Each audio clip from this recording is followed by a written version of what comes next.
رحمت نگر کے مدرسے خدیجہ نسواں کا پہلا اجلاس عام منعقد ہوا۔ انور گارڈن میں ختم بخاری شریف کے عنوان سے یہ اجلاس منعقد ہوا۔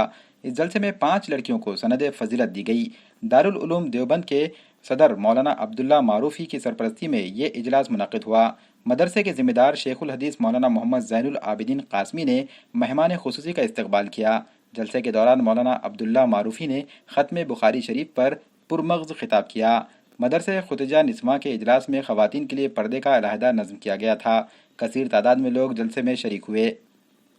الحمدللہ مدرسے کا سالانہ جلسہ عمدہ طریقے سے انجام پایا اور مولانا کی حاضری ہم سب کے لیے، پورے شہر کے لیے باعث برکت رہی، اور انشاءاللہ مولانا کی نصیحتوں پر کو سنا ہمیں اور اس پر عمل بھی کریں گے انشاءاللہ۔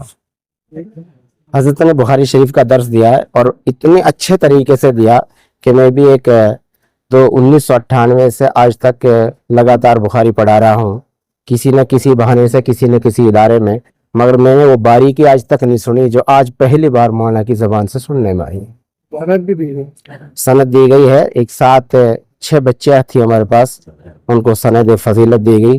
پہلے انٹرویو میں ہم 5 بولے تھے، اس وجہ کی وجہ یہ تھی کہ وہ بچی کی طبیعت بہت خراب تھی، وہ امتحان نہیں دے سکی، اس وجہ سے پھر بعد میں انہیں امتحان دیا اور پھر اس کو بھی شامل کر لیا گا پوری۔